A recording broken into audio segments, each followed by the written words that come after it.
Assalamualaikum warahmatullahi wabarakatuh. Perkenalkan, nama saya Muhammad Muiz, mahasiswa dari Universitas Islam Negeri Sultan Maulana Hasanuddin Banten, Fakultas Dakwah dari jurusan Komunikasi Penyiaran Islam, semester 6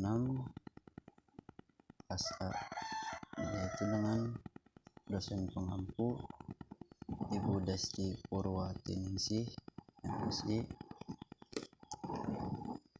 Baiklah, langsung saja. Di sini saya akan menjelaskan yaitu mengenai etika berbisnis dan berwirausaha di masa pandemi COVID-19. Bismillahirrahmanirrahim. Saat ini semakin sedikit orang yang berpergian keluar rumah. Berbagai aktivitas, mulai dari pekerjaan, pendidikan, sampai kepada bisnis yang dijalankan menjadi terhambat, bahkan terhenti untuk sementara waktu. Mengingat pandemi yang terus berlangsung, maka pelaku bisnis perlu memperhatikan etika bisnis yang wajib diterapkan demi keberlangsungan bisnisnya. Etika bisnis ini adalah segala kegiatan bisnis yang berhubungan dengan konsumen dan dengan mengedepankan moral, sehingga bisnis tersebut memiliki citra bagus di masyarakat dan menjadi salah satu unsur inti untuk melihat apakah perusahaan sudah mencapai tujuannya dengan cara yang benar atau salah. Kenapa ketika berbisnis itu penting adanya etika?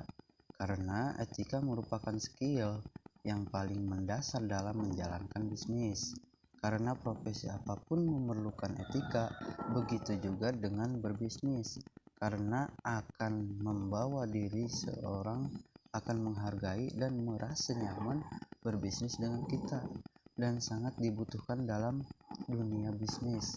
Karena setidaknya dengan adanya etika akan mampu memberikan pedoman bagi pihak pelaku bisnis.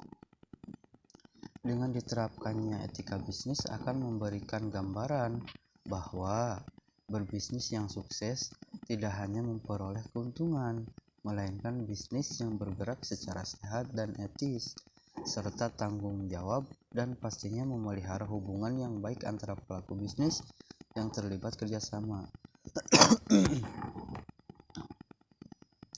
Berikut ada beberapa tips atau etika dalam berbisnis atau berwirausaha. Di antaranya yaitu yang pertama, etika yang harus kita pelajari yaitu pelajari cara mengingatkan atau bagaimana cara meningkatkan kecerdasan emosional. Yang kedua ada belajar cara meredam emosi di dalam diri dan melihat sesuatu dari perspektif orang lain.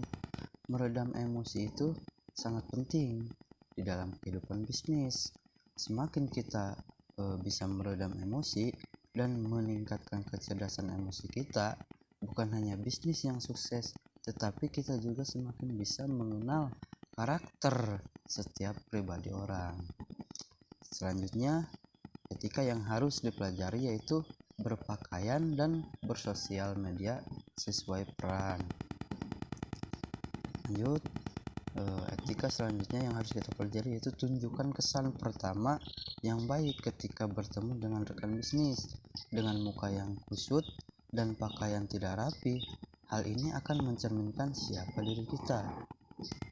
Begitu juga dengan dunia sosial media. Semakin berkembang teknologi, semakin juga ilmu kita, dimulai dari kita posting usaha, berteman di sosial media, hingga gaya tulisan kita yang harus disesuaikan dengan bisnis kita. Selanjutnya yaitu etika yang harus kita pelajari yaitu usahakan ketika berbisnis atau mempunyai janji dalam berbisnis, usahakan supaya kita tepat pada waktunya. Jangan sampai kita mengulur-ngulur janji kita. Seterusnya yaitu usahakan tepat waktu di dalam bisnis karena akan membentuk pribadi yang tepat waktu dan menghargai waktu karena tidak terlambat. Karena kalau sudah sekali terlambat, maka kita akan terus mengulanginya dan beranggapan hal itu sudah biasa. Nah, bagian ini merupakan penyakit sebagian besar orang Indonesia, tetapi tidak semua orang terlambat, masih banyak juga yang on time. Jika menjadikan bisnis sebagai tujuan utama, maka keluarga bukan prioritas yang pertama. Biasanya hal ini untuk para pembisnis kelas besar yang tujuannya memang hanya fokus berbisnis. Baiklah, mungkin hanya itu yang dapat saya sampaikan. Kurang lebihnya saya mohon maaf. Billahi taufiq wal hidayah. Wassalamualaikum warahmatullahi wabarakatuh.